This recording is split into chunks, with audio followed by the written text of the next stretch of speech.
जय श्री कृष्णा। नमस्कार दोस्तों, स्वागत है आप सभी का हमारे YouTube चैनल में। आज हम इस वीडियो में लेकर के आए हैं मौनी अमावस्या की कथा, जो इस प्रकार है। पुराणों के अनुसार कांचीपुर में एक ब्राह्मण रहा करता था। उसका नाम देवस्वामी था और उसकी पत्नी का नाम धनवती था। उसके 7 पुत्र और एक पुत्री थी। उसकी पुत्री का नाम गुणवती था। ब्राह्मण ने 7 पुत्रों का विवाह कर दिया और अपनी बेटी के लिए वर खोजने अपने सबसे बड़े पुत्र को भेजा। उसी दौरान किसी पंडित ने उस पुत्री का जन्म कुंडली देखा और कहा 7 फेरे होते ही ये कन्या विधवा हो जाएगी। तब उस ब्राह्मण पुत्र ने पंडित से पूछा कि मेरी बहन के इस वैधव्य दोष का निवारण कैसे हो पाएगा। पंडित जी ने कहा सोमा का पूजन करने से वैधव्य का दोष दूर हो सकता है। पंडित जी ने कहा सोमा एक धोबिन है, वो सिंघल द्वीप में रहती है।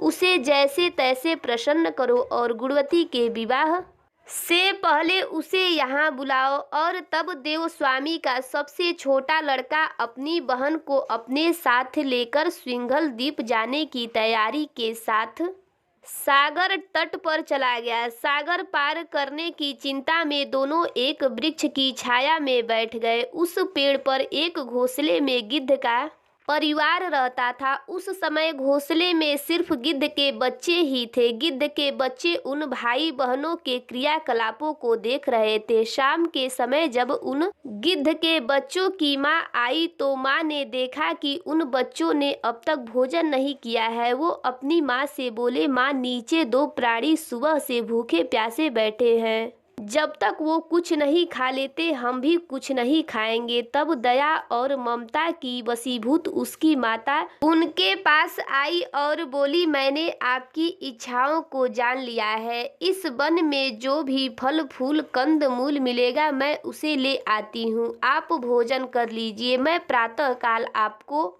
सागर तट पार करा दूंगी और सिंघल द्वीप की सीमा के पास पहुंचा दूंगी।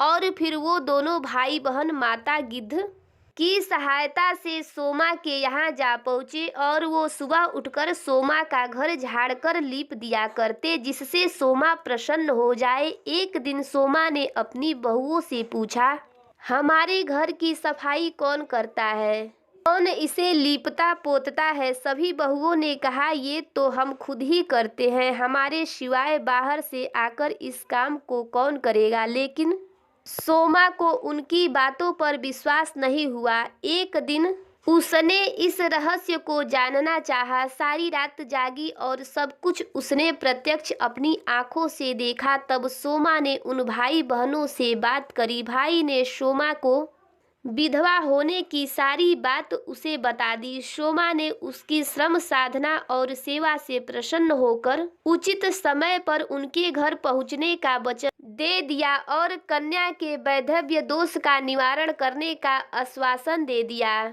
मगर भाई ने उनसे अपने साथ चलने का आग्रह किया। आग्रह करने पर सोमा भी उनके साथ चल दी। चलते समय सोमा ने अपनी बहुओं से कहा, मेरी अनुपस्थिति में यदि किसी का देहांत हो जाए तो उनके शरीर को नष्ट मत करना, मेरा इंतजार करना। और फिर सोमा भाई बहन के साथ कांचीपुर पहुंच गई। दूसरे दिन गुणवती के विवाह का कार्यक्रम तय हो गया। 7 फेरे होते होते उसका पति मर गया। सोमा ने तुरंत अपनी संचित पुण्यों का फल गुणवती को दे दिया और ऐसा करते ही गुणवती का पति तुरंत जीवित हो गया।